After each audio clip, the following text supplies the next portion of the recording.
Je suis en présence aujourd'hui de Marie-Claude Larocque, qui est policière au poste de quartier 22.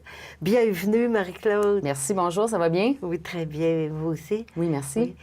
Aujourd'hui, on va parler de l'itinérance. On a remarqué qu'il y a beaucoup de personnes itinérantes qui sont ici dans les tours, mais au niveau du centre d'achat. Oui.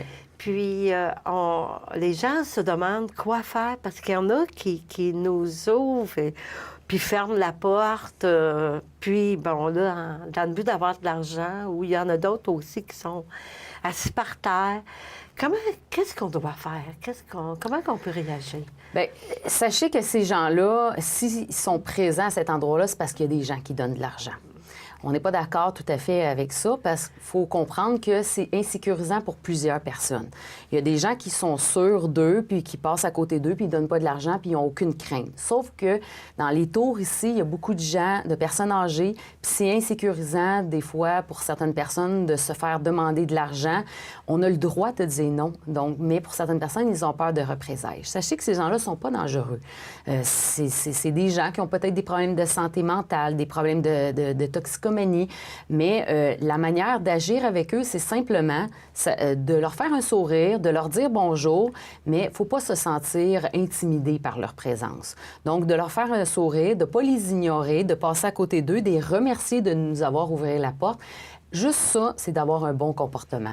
Vous n'êtes pas obligé de donner de l'argent. Je comprends que certaines personnes, peut-être, veulent les aider. Mais sachez que cet argent-là, des fois, elle peut être utilisée pour la consommation d'alcool ou la consommation de drogue. Certaines disent qu'ils veulent acheter de la nourriture avec ça. Mais les gens qui sont en situation de précarité, en situation d'itinérance, il y a beaucoup d'organismes qui les aident à Montréal. Ils peuvent avoir des repas à peu de frais ou gratuitement. Donc, et ils le savent où aller chercher ces repas-là. Donc, l'argent que vous allez donner, bien, souvent, c'est utilisé pour acheter soit de la drogue ou soit de l'alcool. Donc, si vous voulez vraiment donner, par exemple, pour aider ces gens-là en situation d'itinérance, vous pouvez donner directement aux organismes. Donc, il y a des dons qui se font soit par carte de crédit ou directement en personne. Mais puis, ça aide aussi dans la mission des organismes. Il y en a plusieurs organismes, il y a des centaines d'organismes qui aident les gens ici à Montréal et c'est justifié de donner à ces organismes-là. Sauf que les gens à l'accueil, les gens qui vous ouvrent la porte, c'est peut-être moins approprié de donner de l'argent à eux parce que vous ne savez pas en bout de ligne qu'est-ce qu'ils font avec cet argent-là.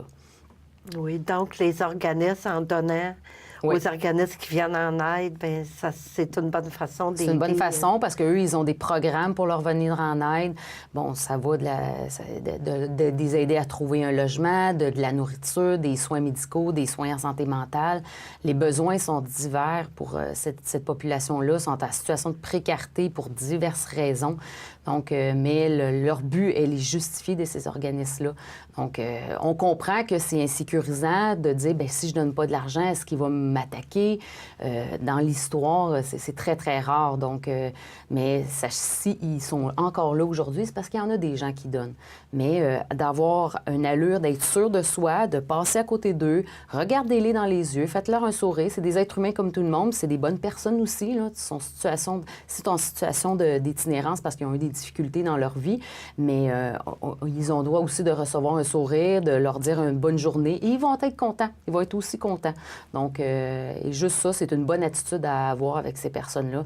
Donc, puis vous passez votre chemin, puis oui, vous envoie à la porte. Donc, merci et de mise. Et ça, c'est sécurisant pour vous. Si, malencontreusement, ces personnes-là ont des comportements insécurisants, des comportements agressifs, ça peut arriver. Bien, c'est important de nous appeler. C'est important parce que nous, on va faire une intervention avec eux. On va aller leur parler, on va les identifier. S'ils ont fait quelque chose de criminel, s'ils ont menacé des gens, s'ils ont commis des voies de fait, bien, il faut qu'ils soient arrêtés, il faut qu'on les interroge, il faut que la justice suive son cours. Donc, c'est important aussi de dénoncer quand ils ont des comportements criminels.